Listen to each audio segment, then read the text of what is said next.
dibawakan oleh Pak Suhel dan Ibu Saada dari Fakultas Ekonomi Universitas Sriwijaya Palembang. Jadi kedua beliau ini sudah jauh-jauh datang dari Palembang tadi pagi. Terima kasih banyak atas waktunya. Sesuai kebiasaan FKP 1,5 jam hingga 2 jam, itu mungkin setengah jam hingga 40 menit untuk presentasi Pak Suhel, terus kita diskusi. Setelah itu Ibu Saada dan kita kembali diskusi. Jadi kalau ada waktu lagi mungkin kita bisa tambah lagi diskusinya ya. Jadi Pak Suhel akan presentasi tentang skala ekonomis pada industri perbankan syariah di Indonesia. Silakan Pak.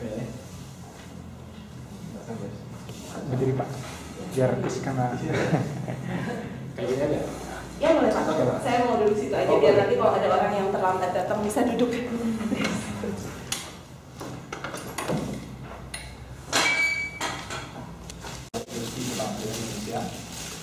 Ini kalau ini sebagai dasar kita latar belakangnya bahwa kalau perbankan syariah di dunia ini kan kita belakangnya dari Mesir, kemudian diakui oleh ADB, Islamic Development Bank, dan kalau di Indonesia tahun 92 yaitu berdirinya Bank Muamalat. Kemudian di awal tahun 2000-an kemudian Bank Indonesia mengadakan ada undang-undang nomor 10 tahun 98 yang itulah kemudian perbankan syariah itu ada tumbuh.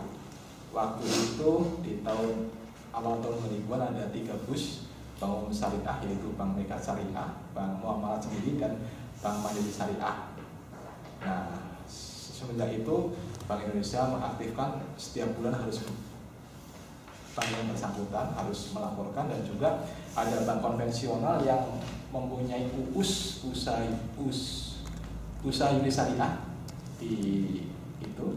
Kemudian tahun 2008 ada undang-undang yang terbaru nomor 21 tentang perbankan syariah. Jadi di Indonesia sekarang ini sudah, bahkan semenjak tahun 98 sudah dual banking system. Jadi perbankan sudah ada sistem konvensional dan juga perbankan syariah itu. Nah, semenjak tahun 2008 ke sini sekarang ada bank syariahnya ada sekitar 11 dan bungkusnya sekitar berapa ya? Masih 20-an juga. Nah, ini satu perkembangan yang mengembirakan, walaupun kalau dari sisi pangsanya itu masih di bawah 5%. Di bawah 5% sebenarnya. Tapi trennya semakin baik. Nah, itulah kira-kira kalau dari ini sebagai latar belakang. Nah, ini kemudian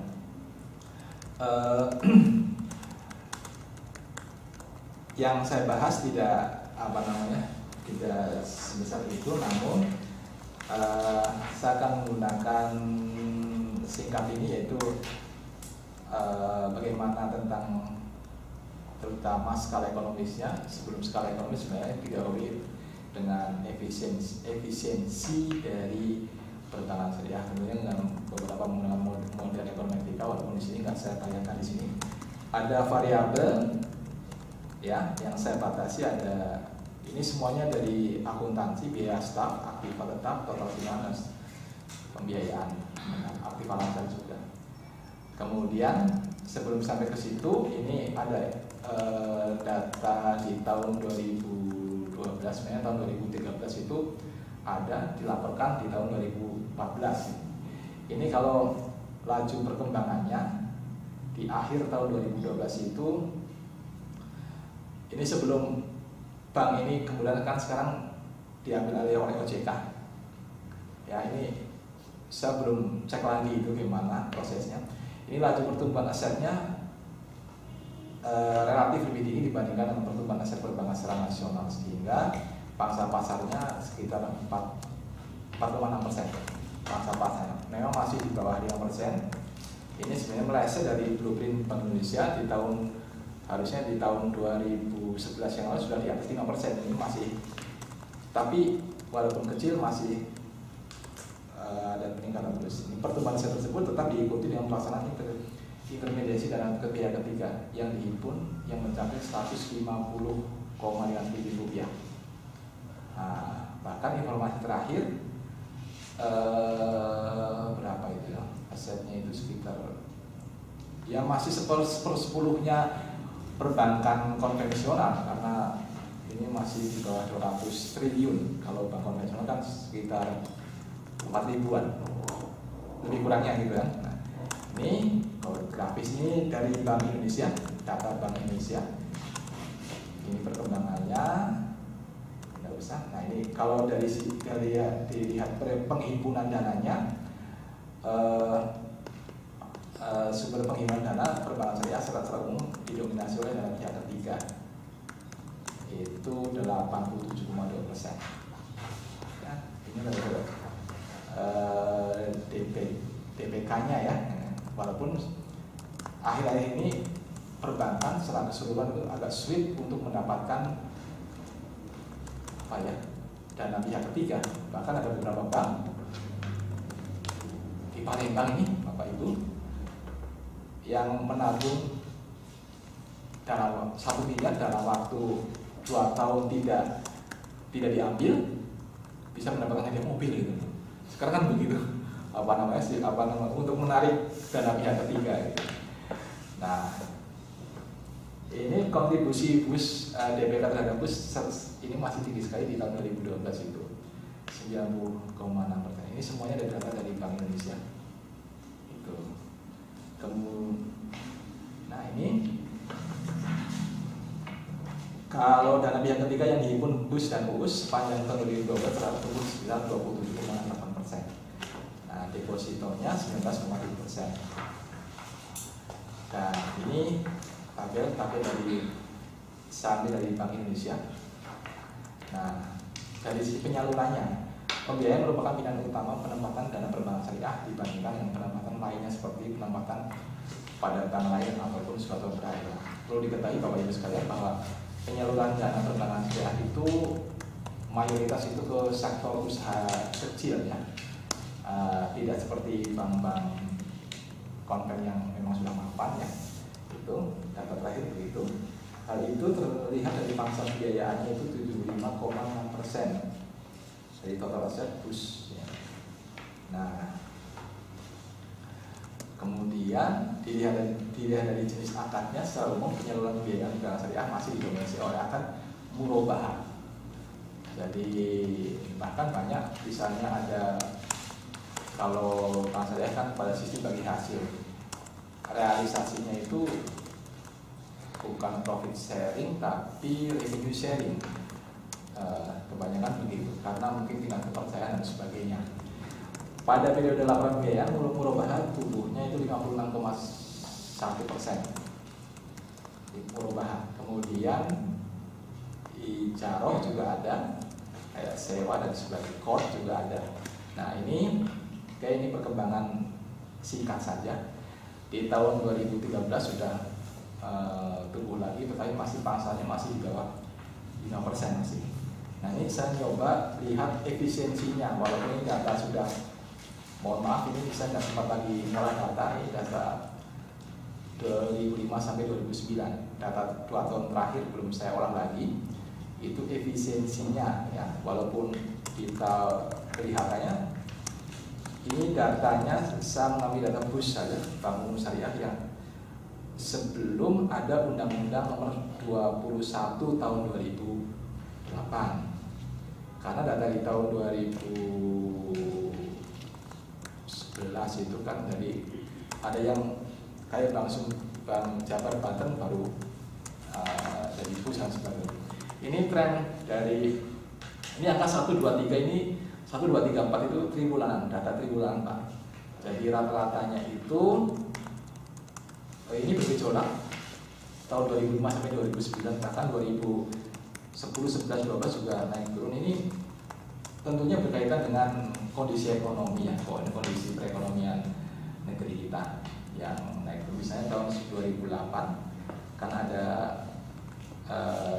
isu global ekonomi agak turun, tapi walaupun turun naik, tetapi trennya meningkat juga. Kemudian ini rata-rata ya, rata-rata dari periode 5 tahun ini yang 2 tahun terakhir nggak saya hitung, itu rata-rata 96,40%. Artinya artinya industri perbankan syariah dalam beroperasi hanya mampu mengoptimalkan sumber daya yang ada, yang input yang ada itu hanya 96,40%. Dengan demikian masih terdapat sumber daya yang belum dapat dioptimalkan 3,59%. Gitu. Sumber daya itu bermacam-macam, ada mungkin aset dan sebagainya. Nah, aset, kemudian aset produktif, kemudian hal yang terpenting lagi adalah SDM-nya yang sering sampai hari ini saya dapat informasi dari Bank Indonesia, permintaan akan SDM perbankan syariah itu di tahun 2010-an itu sekitar 40 ribuan tenaga kerja, tapi yang menawarkan hanya kurang dari separuh, 20 ribuan. Ini kan masih peluangnya besar sekali. Sekarang mungkin lebih tinggi lagi. Ini dari hasil perhitungan skala ekonomi, secara skala ekonomis ini masih lebih besar dari 1, artinya juga sebenarnya sudah posisi ekonomis ya. Hal ini berarti bahwa industri perbankan syariah menunjukkan skala ekonomisnya. Ini angka tersebut menjelaskan bahwa keberadaan industri perbankan syariah menunjukkan kinerja yang relatif baik. Dengan kata lain, skala ekonomis industri perbankan syariah pada posisi yang kalau dalam bahasa mikroekonomi namanya skala hasil balik yang semakin meningkat. Hal ini berarti bahwa kombinasi dan kualitas input yang dipakai oleh industri perbankan syariah dapat menghasilkan output yang efisien. Misalnya itu ada biaya staf, aktifannya dan sebagainya, atau simpanan juga. Saran ini ya dari hasil temuan singkat saya itu, kemudian ini saya belum bisa menyarankan ke OJK karena ini perbankan sekarang di bawah OJK, baru dalam setahun terakhir ini masih peraturannya belum begitu jelas. Penerapan definisi kehati-hatian tidak menjadikan jumlah pembiayaan terhambat, namun perlunya pengawasan yang lebih ketat sehingga output pembiayaan dapat lebih optimal itu pembiayaannya. Karena dalam pelaksanaannya itu yang memasarkan perbankan syariah disamakan dengan bank konvensional. Ini sering terjadi di pasarnya di lapangannya begitu.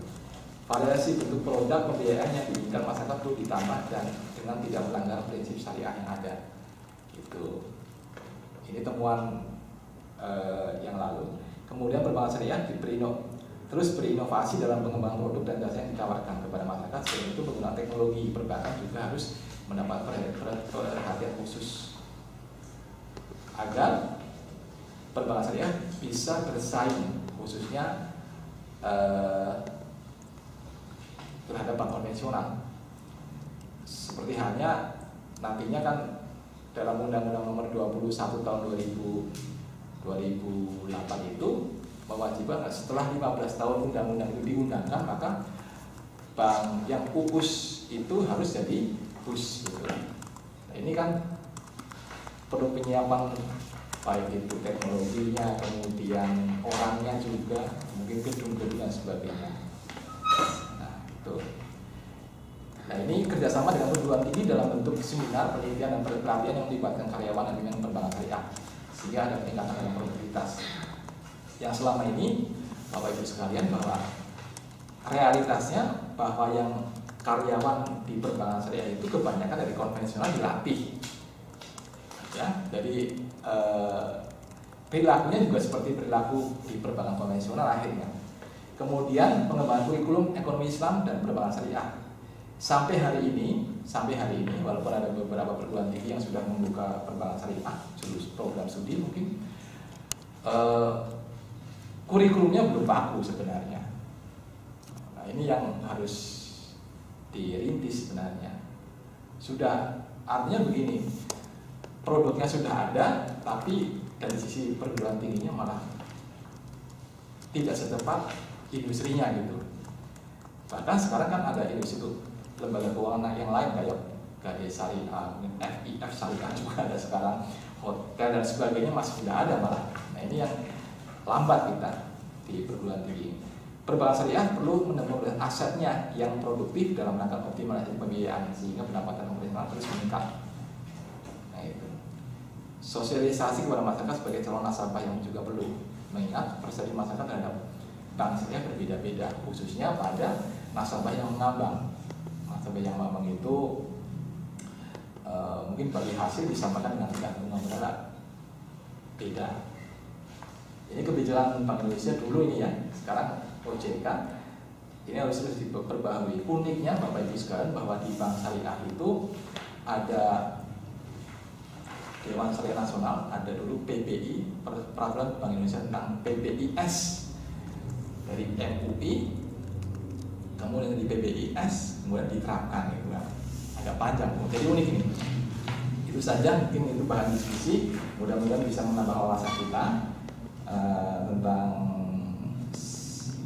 perbankan syariah khususnya, karena hampir semua bank konvensional sekarang push bahkan sampai ke daerah-daerah. Mungkin di Jakarta sudah banyak, tapi di Palembang juga sudah kesana. Kayak BNI Syariah, kemudian BNI BCA sebenarnya sudah buka sampai ke kabupaten-kabupaten, malah di rencananya begitu di kota di Sumsel misalnya. Cukup nggak Mbak? Kalau ini mohon silakan ada saran barangkali untuk ini. Ya, mungkin saya Pak. Iya silakan Pak, sambil tambahan diskusi. Ya. Pak, kalau nggak Mungkin salah. bisa disebutkan dari instansi mana Pak? Oh, saya Lee Gideon. Sekalian networking. Ya. Dari saya alumni FE Pancasila. Yang ingin saya tanyakan begini Pak, belum lama ini Pak Profesor Dawam Raharjo itu membuat artikel di Kompas, yaitu berisi kritik terhadap Bank Syariah. Kritiknya itu ada 3 ya, yang saya ingat baru 2. Yang pertama, cenderung kreditnya itu diarahkan untuk sektor konsumtif katanya Pak. Iya. Yang kedua, cenderung hanya menguntungkan pihak kreditor gitu Pak. Padahal ini kan katanya Bank Syariah itu harusnya sama-sama untung katanya gitu Pak. Yang ketiga saya lupa Pak, tapi kritiknya ada 3 gitu. Ya. Pendapat Pak Suhel gimana Pak menanggapi ini Pak? Iya Pak, jujur Pak, saya sampaikan bahwa di Bank Syariah pembiayaan prinsip bagi hasil, idealnya begitu Pak, bagi hasil masih belajar lah kalau di Indonesia. Kalau boleh saya katakan halusnya begitu ya. Realnya itu pakai revenue sharing malah, bukan profit sharing ya. Kalau untung kan bukan bagi hasil kan misalnya rugi juga ditanggung kan begitu.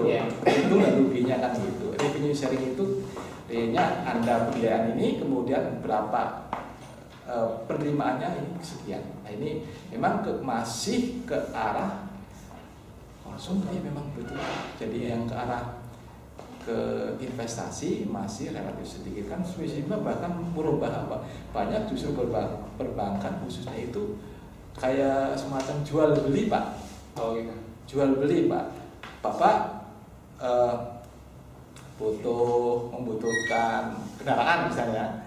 Kendaraannya ini kami yang kayak leasing biasa Pak. Jadi kayak makelar gitu Pak. Iya makelar gitu. Sampai ini yang jual beli juga masih banyak Pak. Prakteknya belum apa namanya Pak. Setuju saya ada kritik itu memang untuk kritik membangun ya, untuk kebutuhan handphone itu kendaraan juga konsumtif akhirnya Pak. Iya. Ya itu memang begitu Pak. Kecuali kalau itu dijadikan ojek Pak. Ojek ya. Iya. Kan itu produktif Pak, menjadi alat transportasi ya, dengan menerima imbalan gitu kan. Gitu. Tapi ya. kalau dia gunakan hanya untuk kepentingan dia transportasi kemana tanpa menghasilkan pendapatan, itu baru disebut konsumtif gitu Pak. Tapi setahu saya memang sebagian besar itu untuk konsumtif, setahu saya Pak. Makanya kebanyakan masih merubah Pak. Jadi apa namanya ke arah itu Pak. Dan Bank Syariah kebanyakan masih itu tadi ke UKM, UMKM. Kalaupun untuk usaha skala kecil biasanya Pak Oh, iya. Masih relatif ya, walaupun ada beberapa yang mungkin di daerah tertentu ada untuk usaha perkebunan misalnya juga ada gitu, tapi tidak sebanyak itu karena asetnya juga masih kecil, tapi pertumbuhannya walaupun kecil tapi terus gitu, trennya naik terus gitu Pak. Itu Pak. Terima kasih Pak informasinya itu Pak. Gitu. Mungkin masukan dari perusahaan sekuritas itu memberikan imbalan yang lebih besar dari reksadana yang lain Pak. Kan reksadana itu kan ada 5 macam gitu Pak. Reksadana pasar uang, campuran, pendapatan tetap, terproteksi, ada satu lagi RTE kalau salah Pak. Nah itu ada satu perusahaan sekuritas itu bisa memberikan penghasilan yang cukup tinggi Pak untuk reksadana syariah Pak. Itu kan cukup menarik juga gitu, berarti memang pertumbuhan bank syariah itu karena mungkin ini baru sehingga pertumbuhannya begitu pesat gitu Pak. Mungkin juga Pak, jadi memang begitu Pak realnya. Sementara stagnan yang lain tumbuh, walaupun yang tumbuhnya juga karena undang-undang juga Pak harus ini gitu Pak. Ada juga, bahkan ada yang jelas untuk di Indonesia potensinya cukup besar Pak, cukup besar untuk perkembangannya. Dilihat dari sisi kalau nggak besar berarti bank-bank bukan hanya bank nasional ya Pak ya yang ada di sini, bank asing pun buka UUS itu yang di Indonesia. Mungkin saingan yang paling dekat itu dari BPR mungkin Pak ya. Nanti ibu yang ibu ini nanti mau presentasi BPRS ya gitu, itu nanti gitu loh Pak. Bahkan gini Pak, untuk tingkat global ya Pak ya. Inggris itu kepengen sekali sebagai lembaga keuangan syariah internasional Pak. Inggris Pak. Inggris. Kalau di wilayah Asia ini rebutan Pak. Australia dengan kalau nggak salah Qatar Pak. Gitu. Ini rebutan Asia gitu Pak. Indonesia di mana ya? Kan gitu. Ini Australia walaupun banyak non-muslim tapi kepengen sekali sebagai lembaga keuangan syariah untuk wilayah Asia. Inggris kepengen internasionalnya Pak. Itu kan kajian yang menarik ke depannya kan begitu Pak. Nah, yang jelas pernah kami dapat informasi dari kawan dari Malaysia bahwa ke depan itu justru keuangan internasional syariah itu yang akan berkembang pesat gitu. Kita tunggu saja. Bahkan di Filipina cukup pesat juga perkembangannya. Ini informasi yang kami terima dalam setahun terakhir inilah gitu kan. Tentunya yang di Amerika kajian perbankan syariah sebenarnya di Amerika sudah tahun 70-an Pak. 70-an sudah ada kajian ekonomi Islam Pak di sana Pak. Kita lambat malah Pak. Gitu Pak. Terima kasih Pak. Yang lain kalau ada tambahan, semoga Pak. Yang menarik juga itu ada jaringan hotel Pak, yaitu Hotel Haris itu Pak. Gitu Pak ya. Yaitu, iya. Mereka menyebutkan bahwa itu pengelolaan secara syariah Pak. Ini uniknya manajemen syariah katanya Pak. Ini nanti ilmunya berkembang juga ada pemasaran syariah pulau, manajemen dan sebagainya itu berkembang. Terima kasih Pak informasinya Pak. Jadi ini ada perjanjian lah gitu, perjanjian ada yang misalnya banknya itu banknya itu yang beri modal, ada saya ahlinya, ada juga Pak. Ada yang 100% banknya modalnya atau separuh-separuh. Saya punya dana, nggak cukup, banknya memberikan dana, gitu loh. Ada. Jadi itu lebih ke penyalurannya ya? Iya, kebanyakan arah itu. Bukan penghimpunan dananya. Bukan. Ada sebenarnya bank prinsipnya hampir sama dengan bank konvensional ya, tapi sistemnya aja yang bagi hasil gitu. Gitu. Jadi kalau gini loh, Mbak, kalau ada rumah makan Padang gitu kan, itu kalau di daerah mungkin di sini juga sama, di daerah Sumatera itu sistemnya bagi hasil. Jadi karyawan itu dia tidak mendapatkan saya paham bagi hasil dan bukan interest. Iya, jadi tidak bisa diprediksi berapa hasilnya. Iya. Ya, bagi hasil dan bagi rugi juga sebenarnya gitu. Gitu.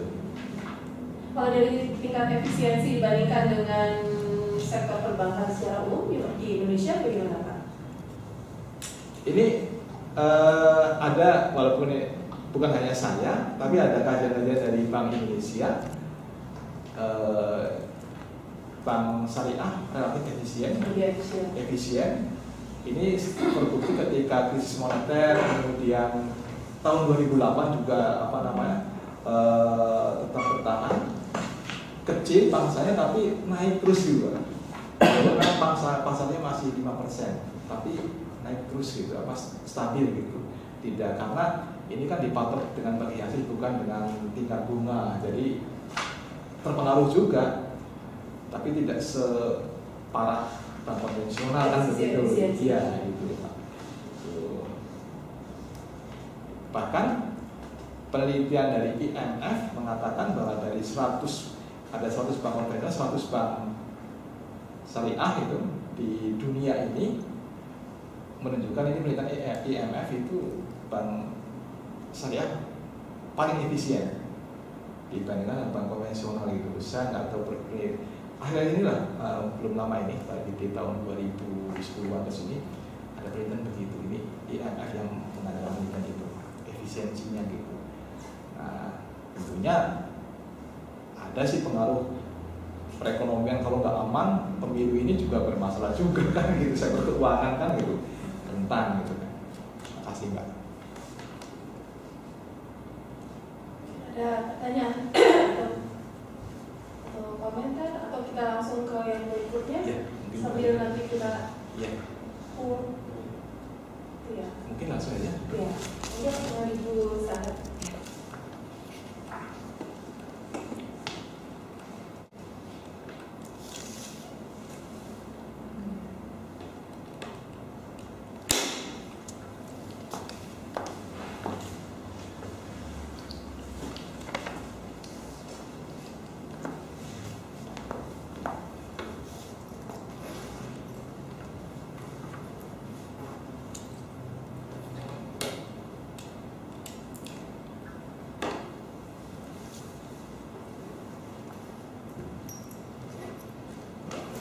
Selamat siang Bapak-Bapak Siang. dan Lydia. Terima kasih sekali pada kesempatan ini. Dan forumnya sangat bagus untuk melihat sebenarnya apa saja sih yang sudah terjadi di sekitar kita itu sebetulnya apa saja. Nah, pada kesempatan ini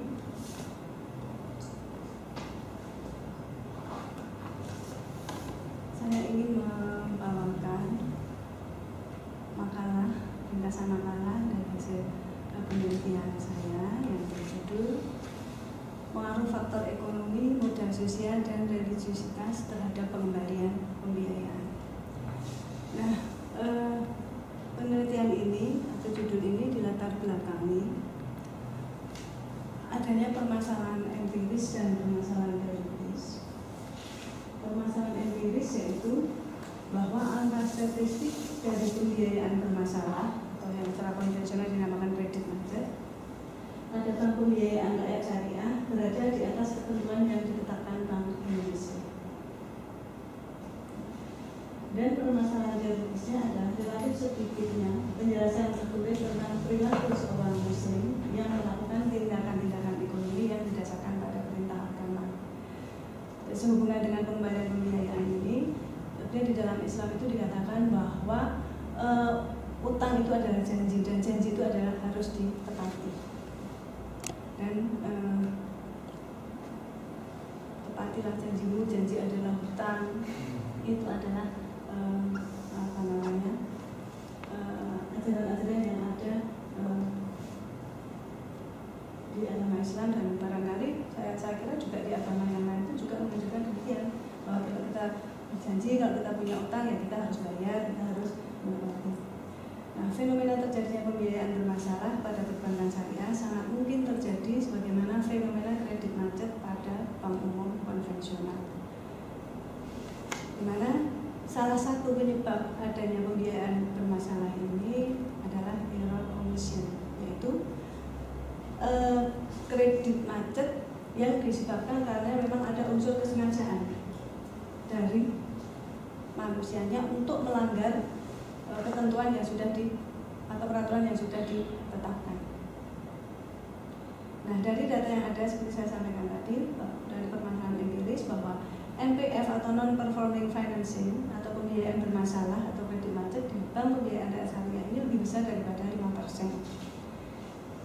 NPF yang ditentukan oleh Bank Indonesia adalah 5%. Nah, untuk BPRS ini di atas 5%, walaupun 5 tahun terakhir ini memang menunjukkan kecenderungan penurun, ya, dari 10%, 9%, tapi relatif masih di atas 5%.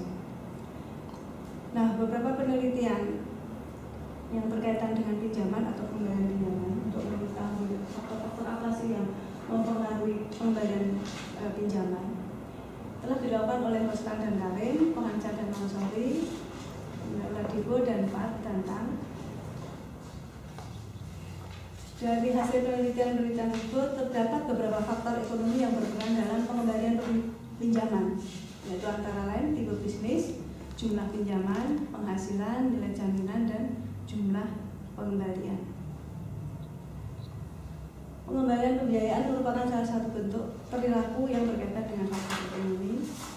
Di Branas dan Newman tahun 2003 menyatakan bahwa ada keterkaitan antara perilaku religius dan perilaku ekonomi yang selalu didasarkan pada pilihan yang rasional. Religiositas ini merupakan penghayatan dan pengamalan individu terhadap ajaran agama atau kepercayaan yang dianut yang membawa pada perasaan, keyakinan, dan menghasilkan tindakan atau perilaku. Dan keberagamaan atau religiositas ini dapat diwujudkan dalam berbagai sisi kehidupan. Religiositas dalam Islam bukan hanya terjadi ketika seseorang melakukan ibadah ritual saja, melainkan juga ketika melakukan aktivitas lainnya sehari-hari. Berkaitan dengan religius itu, Ianakon juga menyatakan bahwa dengan mempelajari agama akan membuat seseorang berperilaku ekonomi yang semakin baik, karena agama dapat memberi informasi tentang perilaku non-market yang selama ini dilupakan. Juga dapat menunjukkan bagaimana agama mempengaruhi perilaku dan aktivitas individu, kelompok maupun masyarakat. Dari fenomena di atas atau dari hal di atas mengindikasikan bahwa keberagamaan atau religiositas itu memoderasi pengaruh faktor ekonomi terhadap pembayaran pembiayaan. Pembiayaan bermasalah juga mencerminkan bahwa ada bagian dari kehidupan bisnis perbankan yang berkaitan dengan kondisi hubungan nasabah dengan lembaga pembiayaan atau perbankan yang tercipta dalam suatu sistem sosial ekonomi, sehingga disitu terbentuk suatu proses hubungan antar manusia yang ditopang oleh jaringan norma-norma kepercayaan atau trust yang memungkinkan efisiensi dan efektivitas koordinasi dan kerjasama sehingga bisa menghasilkan keuntungan bersama. Dan inilah oleh Koch dinamakan modal sosial. Modal sosial sesuatu yang memfasilitasi kegiatan individu atau kelompok yang disebabkan oleh jaringan hubungan timbal balik, kepercayaan dan norma sosial yang tercipta dari ratusan sampai ribuan interaksi antara orang setiap hari. Kemudian dalam forum kita ini juga kita ini dalam rangka membentuk modal sosial. Dan kita menjalin hubungan dengan Ibu Lydia, dengan ini itu sudah menciptakan modal sosial. Penelitian yang berkaitan dengan modal sosial dilakukan oleh Brata, Dona Brata juga tahun 2005, Sanrico, yang menyimpulkan bahwa hubungan variabel trust, norms dan debit dengan pinjaman. Terdapat hubungan antara modal sosial dengan pinjaman. Islam sangat menganjurkan umatnya untuk silaturahmi dan menjalin hubungan dengan pihak lain. Dan Islam juga menganjurkan untuk berprasangka baik. Ya. Makna fitrah ini sejalan dengan makna kepercayaan atau trust. Nah, hal di atas mengindikasikan bahwa sikap keberagamaan atau religiositas memoderasi pengaruh modal sosial terhadap pembayaran. Nah, tujuan penelitian ini adalah untuk membuktikan secara empiris dan menganalisis pengaruh faktor ekonomi, modal sosial dan religiositas terhadap pembayaran dan membuktikan secara empiris bahwa memoderasi pengaruh faktor ekonomi sosial.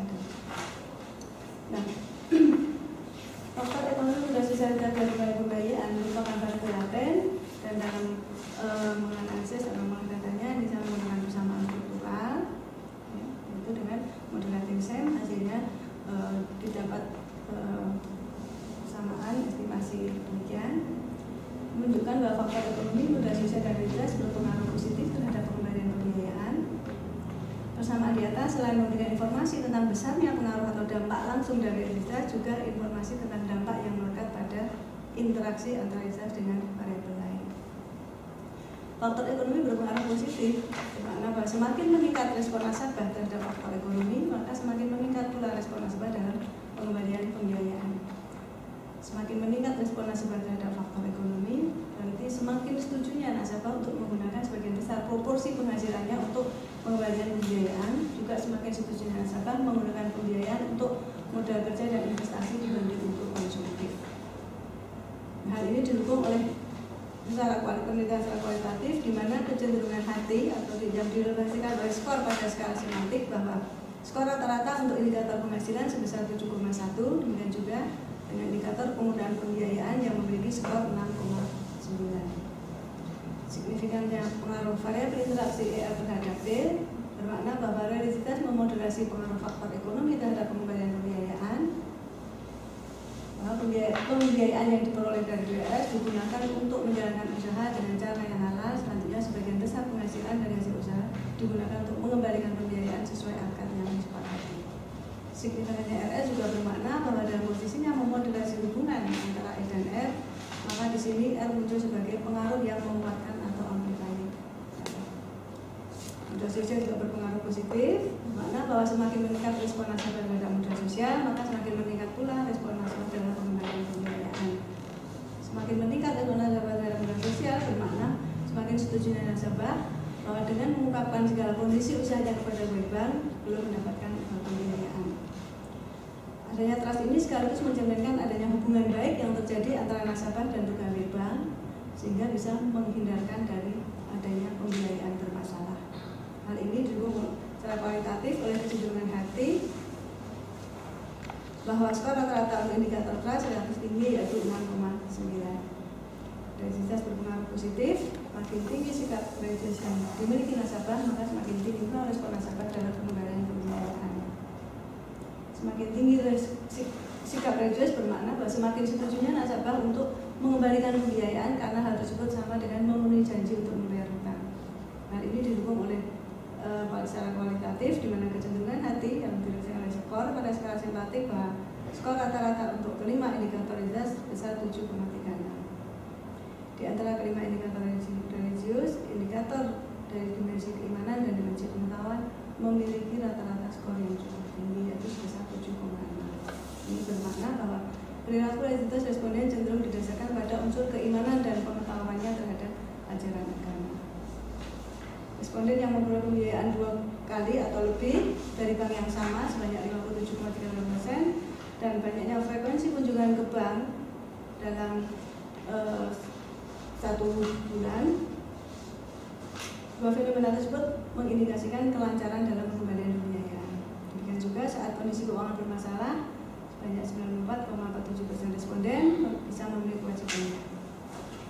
Kesimpulannya, faktor ekonomi, modal sosial dan religius berpengaruh positif terhadap pengembalian pembiayaan. Demikian juga religiusitas memoderasi terhadap faktor ekonomi dan sifatnya sebagai amplifying effect, sebenarnya memoderasi modal sosial dan sifatnya menetralisir atau moderatif.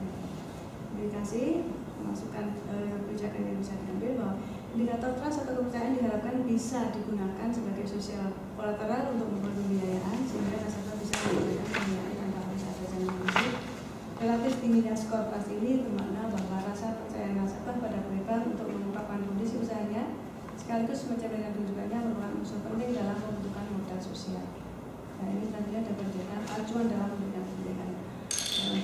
Saya menyadari bahwa implikasi ini barangkali masih jauh, namun bukan berarti kita tidak mempunyai harapan untuk menghargai kejujuran atau rasa trust yang dari nasabah ke bank, lembaga keuangan maupun dari lembaga keuangan ke nasabah.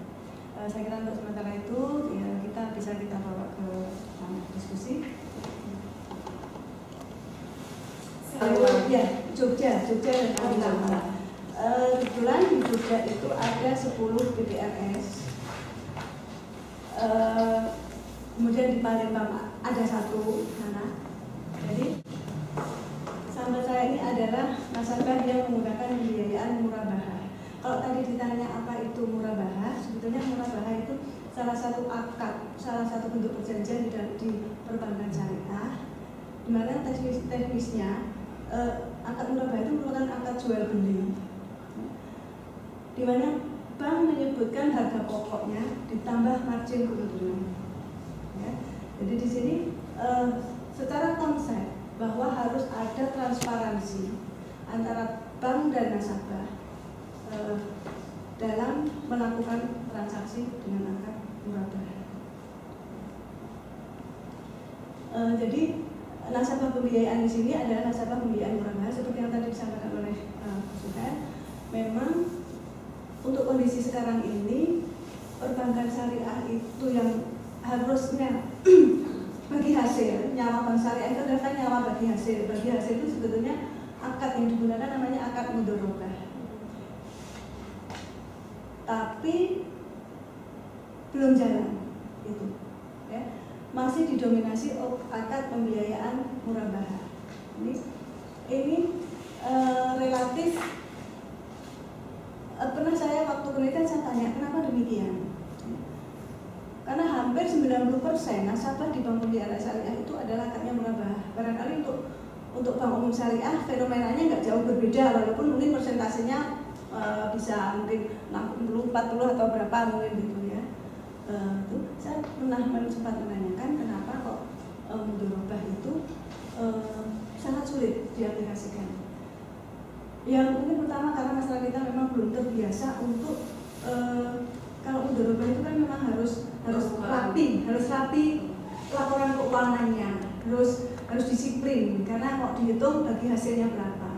Sebetulnya kalau memang ini bisa dijalankan, kalau mudharabah itu bank bertindak sebagai pemilik modal. Jadi 100% modal itu dari bank sebetulnya kalau mau dipinjamkan.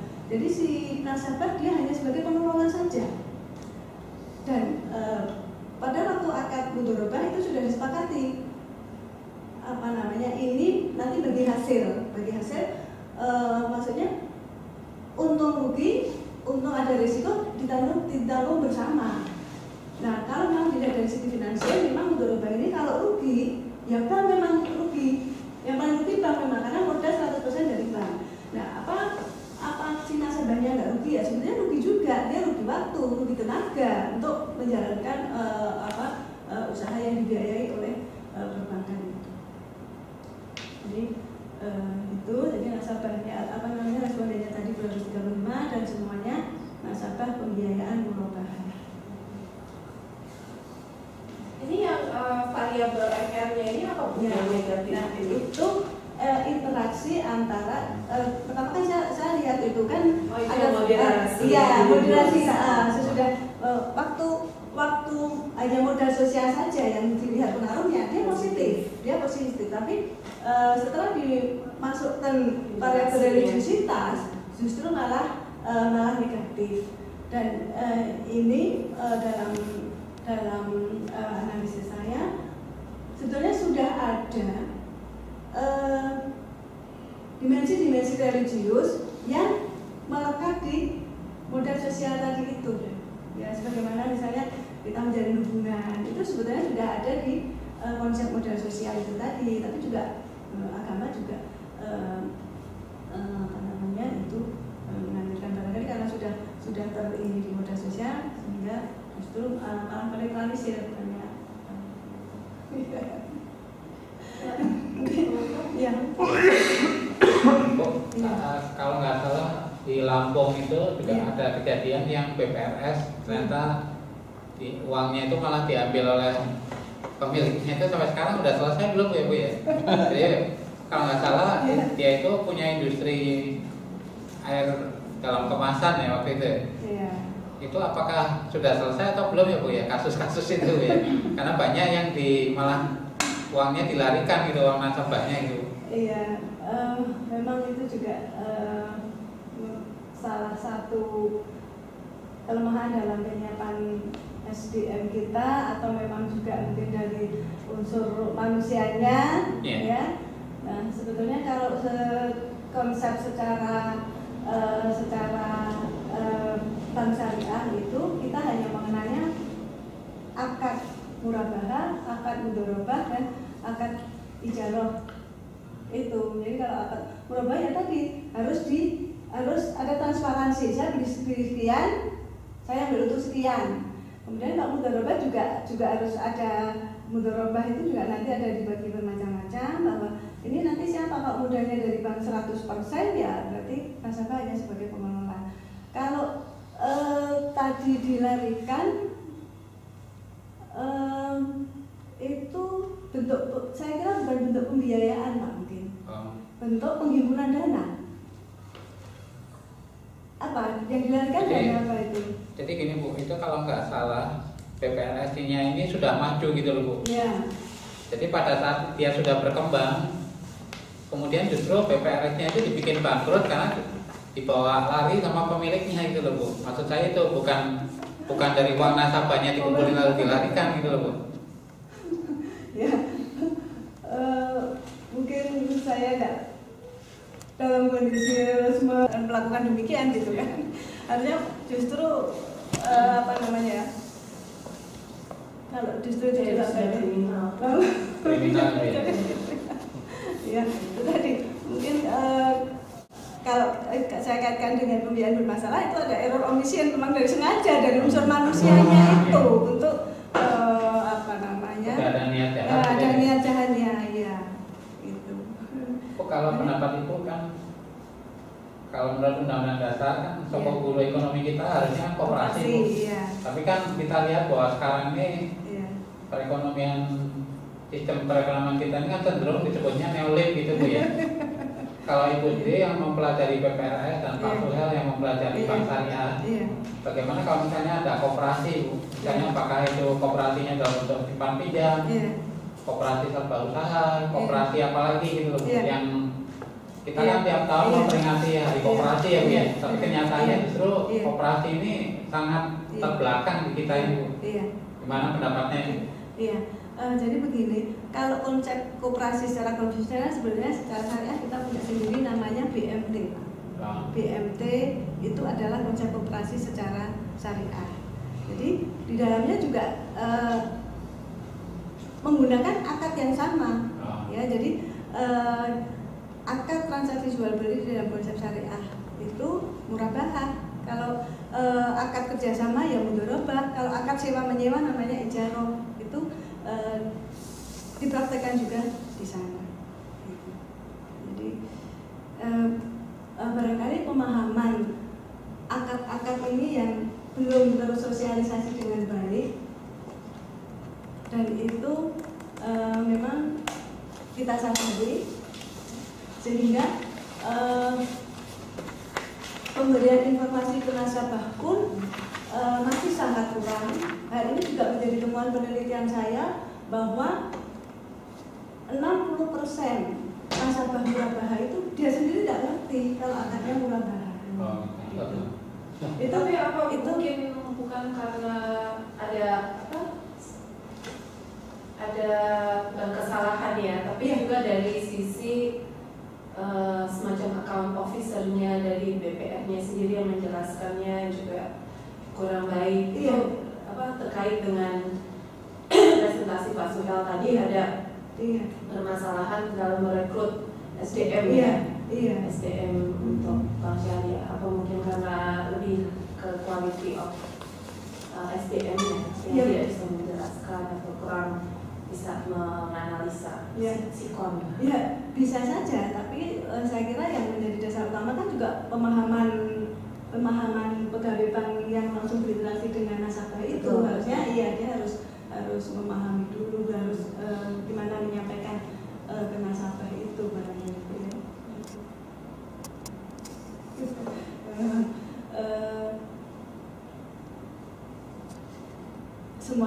memang masih merupakan proses. Kadang kita mengajar mahasiswa untuk menyebut murabahah itu susah loh Bu, nggak hal yang gampang gitu. Jadi iya padahal itu. Nah, sebetulnya kayak pembiayaan murabahah itu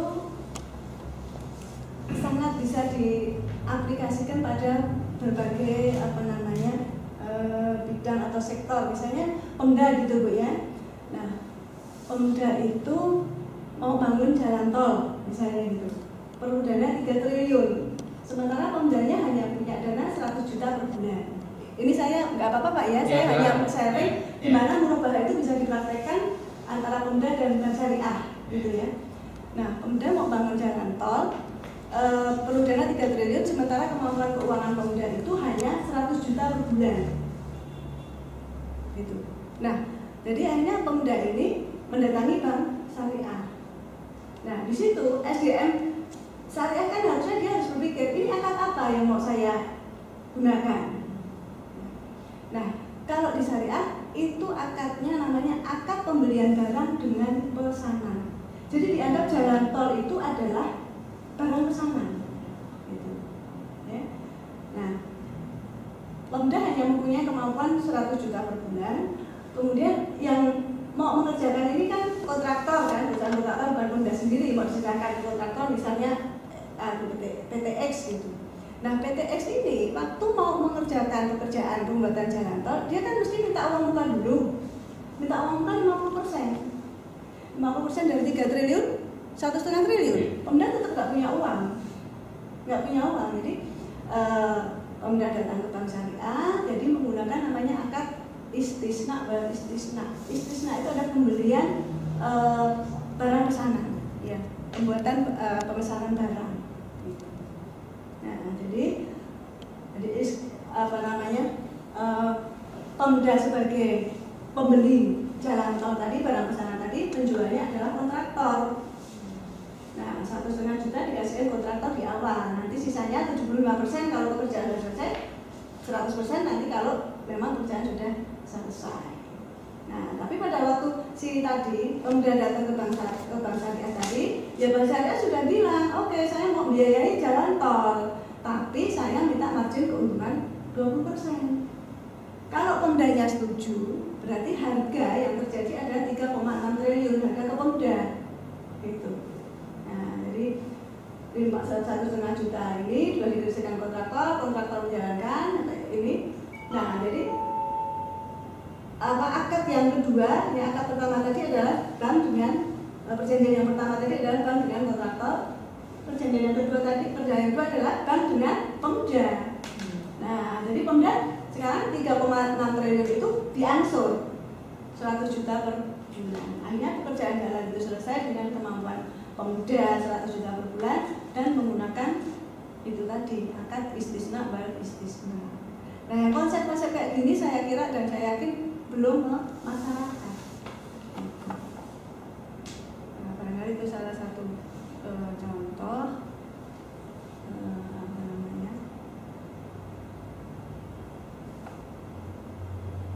mungkin ada yang lain.